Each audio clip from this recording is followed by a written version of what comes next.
Alrighty, as promised, I'm doing a video for Chapter 12. Hopefully I get this thing uploaded and ready to go in time for you guys all to get a good view of it.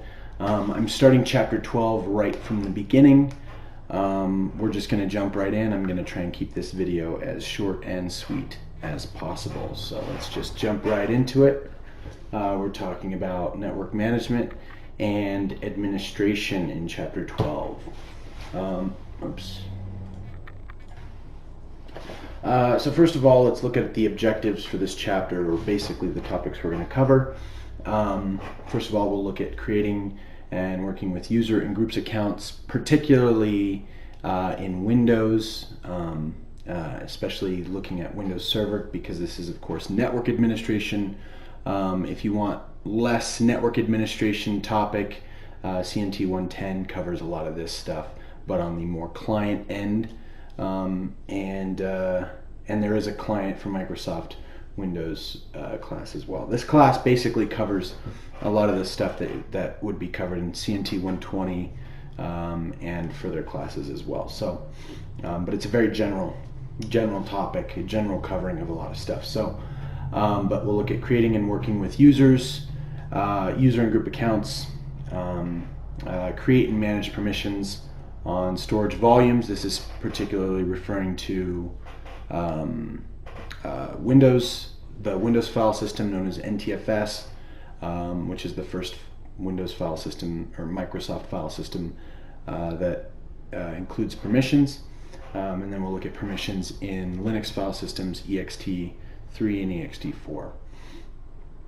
We'll look at how to share files and printers in Windows, particularly monitor a system's performance and reliability. This includes tools like, interestingly enough, Performance Monitor. We'll look at fault tolerance and backup solutions, and that's where we'll get into our word of the day, so be prepared for that. Managing user and group accounts. Basically, a user has two functions when you're talking about a network user. Number one would be for the purpose of authentication and authorization for what they have access to, what data they can gain access to. The other one would be to provide detailed information about a user. In Windows, when you create users, you can put in all kinds of additional stuff, things like email addresses and physical addresses, right, where they actually live. You can go crazy with it, or you can put very minimal detail, just their name and their username. So depending on how far-reaching you want that to go, but including that detailed information can be beneficial, because you can use basically you can use a user's account on your domain server as essentially a contact list for your entire network. So that can be beneficial in a number of different ways there. So and then that's user accounts, but then there's groups. Groups are designed for the purpose of organization of users, right? You want to put sales into one group because I want to assign permissions to the sales group, right? Rather than assigning individual rights and permissions and resources to the sales department, each user in the sales department, right? Suppose we have, maybe sales has access to a specific folder on our file sharing server, right? We might want them not to have access to everything, right? Maybe not accounting, but they need access to stuff in sales. So organization into groups basically helps to alleviate the need for setting individual permissions on dozens or hundreds of accounts. So that's basically the breakdown of users and groups in a nutshell. A lot of this stuff is overview. I know that many of you currently enrolled are going to be taking CNT 120 from me next semester. That being the case, all this stuff is going to be way more practical, way more hands-on. We're going to be playing around with this in a lot more detail. But in a large network, it's key to come up with some kind of a naming scheme for your users. it's recommended that you use something consistent when you're dealing with larger networks, because it makes for the processing of data much more simple. Oftentimes, you'll see that in most naming schemes, they're going to use some variation of a first initial, last name, or first name, last initial, or a dot in between your first and last name. Something to that effect is oftentimes what's used in a naming scheme on a domain-based network, or on a network where you have many hundreds or thousands of users. And the point of that is to have something that's going to be relatively unique, but also provide a name that's specific, or points to a particular user, but also fits into a category, right? So typically this is done for the sake of, most of the time when you're setting up with a new company, you'll provide your name and first name and last name and all this stuff on an application, as well as maybe email address. This can all be entered into a database, which does the username creation for you. And so a lot of larger companies will do that, and they'll use the same username for your email, they'll use it for your sign in for various web-based platforms, and they'll use it for your authentication for the Windows domain. That's what Yavapai College does. So a good for instance of this is when you enroll as a student at Yavapai College, you put in your first name and last name, and it has a database, a generator that generates based on your name, your first and last name. It generates a username for you that gets used across the board. Your email uses it, your sign in for the Commons computers uses it, everything down to your Canvas username and password. It's all the same thing, because they've basically utilized the same naming convention across all their platforms to simplify it. So that's definitely recommended. The other thing is sometimes names are more cryptic. Yavapai College has taken this method for security purposes. For instance, not everybody, but most everybody gets their name, first and last name, or first initial, last name rather, and then a number or a few numbers. So depending on how many, and part of that is to randomize the, potentially having, 3 people with the same first initial and last name. It would randomize that so that they don't end up with the same username, but also it adds a layer of security, because now usernames are not just guessable by first initial, last name. Okay, so it makes it a little bit more cryptic. Some operating systems, not Windows, do distinguish between uppercase and lowercase letters in a username, but that can have an impact as well. Okay, and then there are some considerations for password. We all know about password complexity. It becomes kind of a frustration. Anybody who's ever had an online bank account, you're probably familiar with this to some degree. We all do, are subject to Yavapai College's wonderful password complexity rules, which tend to be a little bit over the top, but it's about securing your data, and we do have a very good security team here at Yavapai College, and they take that very seriously, and that's where the password complexity requirements have come in. Okay, so naming your users and and setting your password requirements.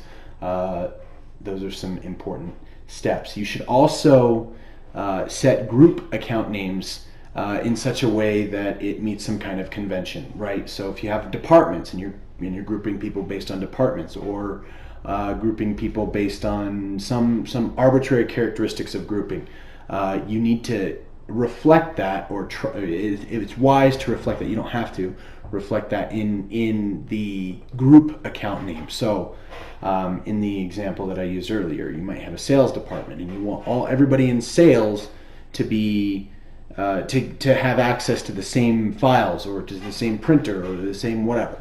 And so if that's the case, it's a good idea to group them together in an account that is named sales, or is named accounting, or something to that effect. So having some kind of reflection of what the group membership would be makes sense. Oh, and the other thing is, this is one that in a lot of smaller departments with not a lot of people, or where there's been a lot of changeover, you oftentimes find that naming schemes will be all over the place. So it's better to have a document or a record of how you do your naming scheme, and then stick to it. And just say, if somebody tries to ask, just say no can do.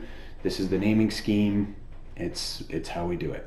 So that's a good rule of thumb. And if you change your naming scheme, usually it's not a really good idea to do without some kind of a plan or documentation to do so. Okay. Okay. So again, we're still working with accounts in Windows, but when Windows is first installed, there are, and this is referring to any version of Windows, whether it's the client operating system, Windows 10, or the server version, Windows Server 2016, or whatever it is, there's usually two accounts created by default, and that is the administrator account and the guest account. The guest account is typically disabled, and so is the administrator account. When you do the installation process, you will often create your own user account as well, and that usually, in the client OS especially, gets full administrative privileges over that computer. Okay, in the server version, it depends on the version that you're using, but and also how you install it. But most of the time, you're just limited to the administrator and guest account, and in that case, the administrator account would not be disabled. The administrator account is obviously the one with full control, privileges to everything on the computer. They have full access to files and shares and everything within that computer. And so that administrator account is especially crucial to have that password in some way documented. I recommend having it documented. You can do it in an encrypted file somewhere. That's probably your best bet. But doing some kind of documentation for that administrative password, even though that's not really secure, I'm cool with writing it down on a sticky note. But as long as you're doing that, hide it somewhere, put it somewhere where it's not going to be retrieved easily, even in a locked drawer or something like that. But having some kind of documentation of your administrator password that you first create when you first set up your domain controller is definitely a very good idea. Windows domain users are created in Active Directory. Users and computers. We'll see this in a little bit more detail if you take CNT 120 from me. And you can do all create users, organizational units, and groups within Active Directory as well. So Active Directory is just sort of the powerful overarching tool used in Windows Server for user administration in a domain. And here's a screenshot of what Active Directory looks like. I'm going to skip right past that. Okay, so when you're creating a new user, here's sort of the GUI version. Most of the time when you're setting up a brand new server out of the box, unless you have, like 10 users or so, you're not going to use the GUI version. You're going to do everything through PowerShell. PowerShell is sort of the way to go if you're adding a brand new server infrastructure and you've never had a server and you maybe have like 30 to 40 to 50 to 100 users. The biggest problem with creating users using this GUI is that it takes quite a while to type everybody out.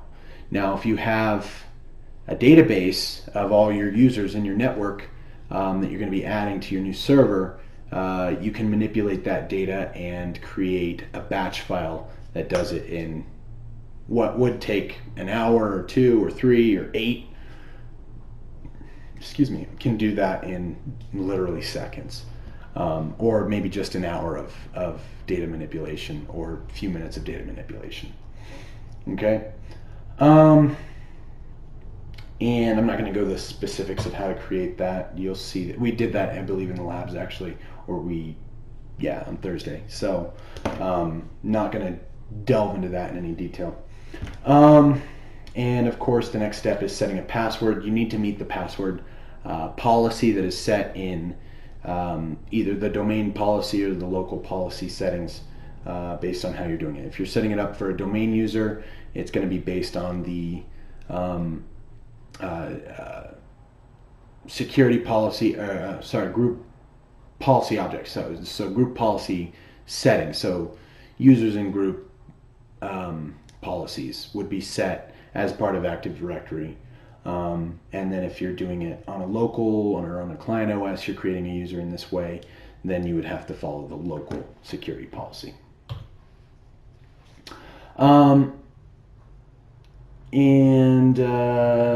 Once you've created your user account, this is sort of the menu of the properties.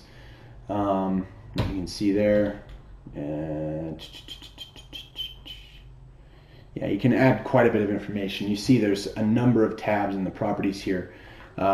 There's a lot you can do with users in a Windows domain. So, of course, this is mostly for the purposes of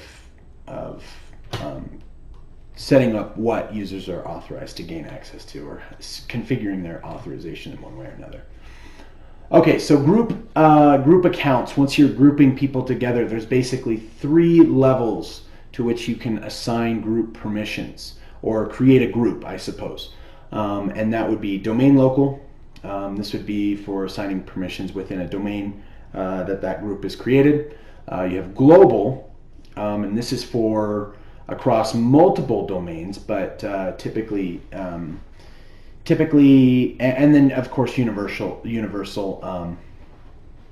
I apologize there. I mixed up universal and global. Universal would be for multi-domain networks. This is a network where you have multiple domains. And then you have global. This is the default option and contains users from the domain in which they were created, but can be assigned permissions to resources in other domains. So domain local restricts that access to other domains. Global and universal have some access to other domains, but universal is more far-reaching in that way. So again, this is stuff that you'll get in a little bit more detail if you take server classes that go beyond the scope of this particular lecture. So we're just going to kind of breeze past that. If you may notice, I'm trying to get through these kind of quickly. So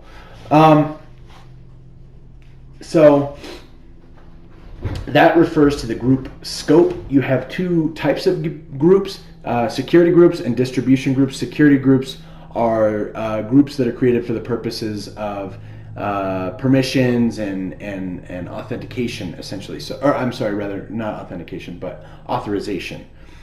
Basically, what does this group have access to? What resources does this group have access to?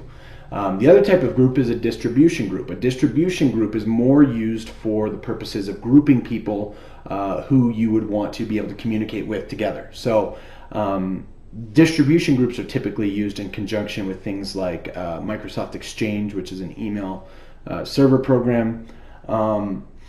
And if you wanted to create a distribution group, for instance, that says we want to be able to email everybody in the sales department, you would add all of the users in sales to a distribution group called sales, or whatever you would name it. So, and you can see here's what it looks like when you create a new user.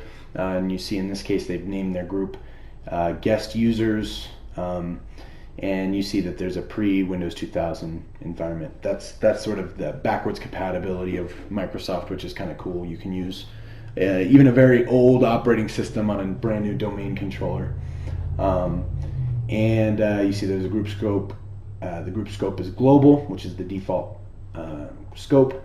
And then you have security group type. Okay. So some of the default groups in Windows: administrators, account operators, backup operators, guests, print operators, server operators, and users. They have varying purposes. You can read this on your own. I'm not going to go through and read each one. But they do have different functions. The administrators group basically has full control over the domain. So that being said, though, there are a couple of other groups that you need to have access to really be a full-blown administrator. So.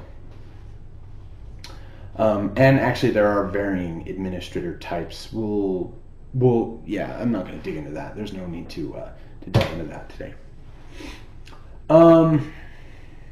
So once you create a user, that user then gets a profile on the domain. This profile can actually be configured in a number of different ways. But the user profile is typically a local profile. That means it's stored on the computer on which they sign in. It's basically all of the person's data that they have stored on that computer. And so if it's a local profile, that means that if they log off, they don't, and then log into another computer, they have a local profile on each system, right? They use the same username and password, but if they set, I don't know, if they set like, for instance, if they set a desktop background, or if they download something from the internet, or install, actually installation of a program doesn't really fit in this, but if they have a document that they've been working on and saved on that local profile, that means that that's saved on that computer. It's not going to follow them, right? It creates a profile on that computer with using their username from the domain as the local profile folder, right? But that being said, though, a lot of times in a domain you want people to be able to sign in on this computer and on this computer and over here and there, and maintain all of their documents, all of their settings and stuff like that. If that's the case, then you have to set up what is called a roaming profile. This stores their data. It downloads their data from a remote source onto the local computer, and then puts it back onto that remote source when they sign out. So it downloads it temporarily. They can do their changes and everything like that locally, and then when they're done and they sign out, it saves it onto the remote computer. So basically it keeps a cached copy of their data on this device, but then as soon as they log off, it stores it back over on that shared data resource, right? Where they're saving that file to is going to be on a remote spot that's accessible everywhere they go.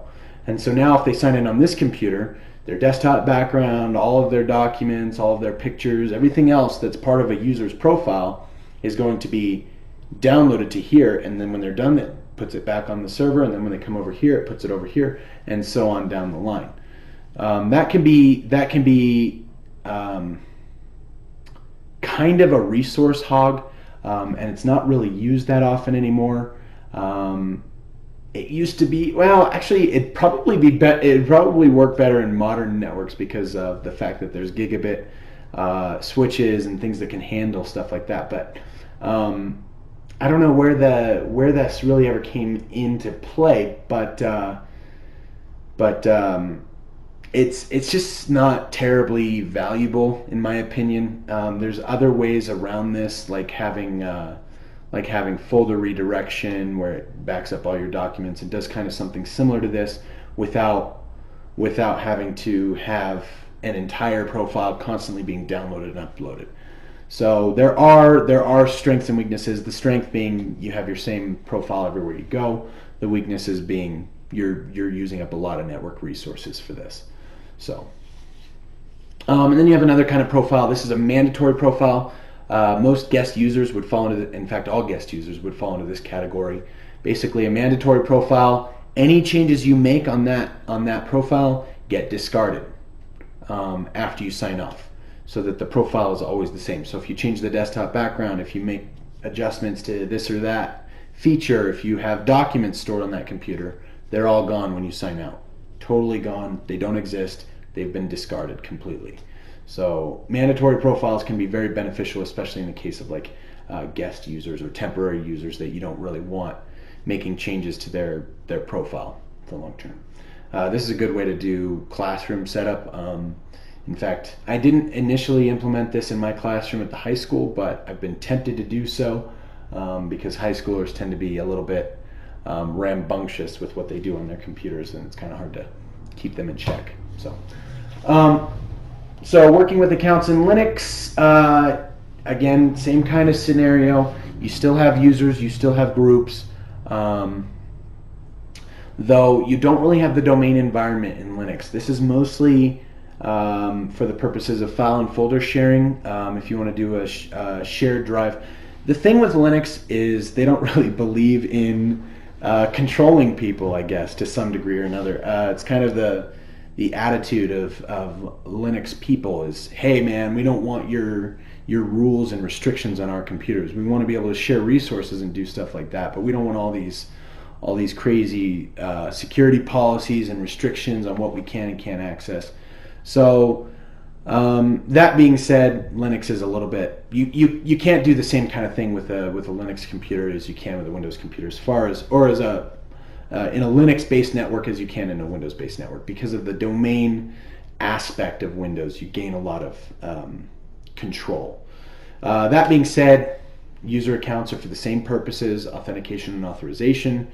There is an account similar to the administrator account in Linux known as root. There is no guest user that gets created by default, but the root user in any Linux distro, just about, in fact, I think every Linux distro, you could argue, has the root user.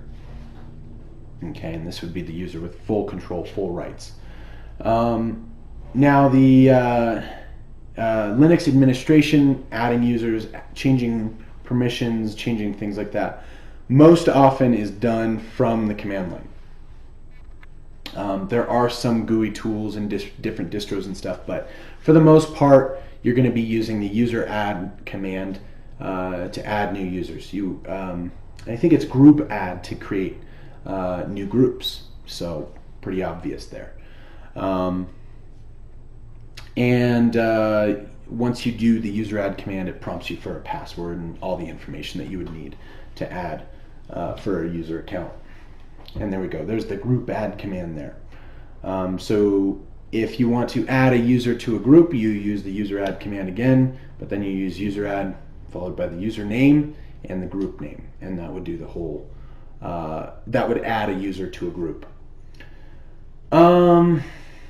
All users must belong to at least one group in Linux, but when a new user is created, a new group with the same name is also created, and the user is a member.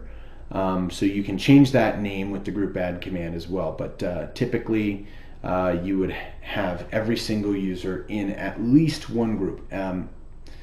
Not typically, but definitely you would have that. There you go.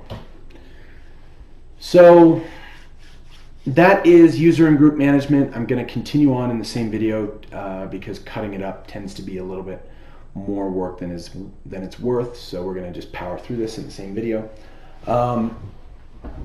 Network administrators. Actually, you know what? For the sake of uploading this, I am going to stop it. So I will stop this and start it again in just a moment.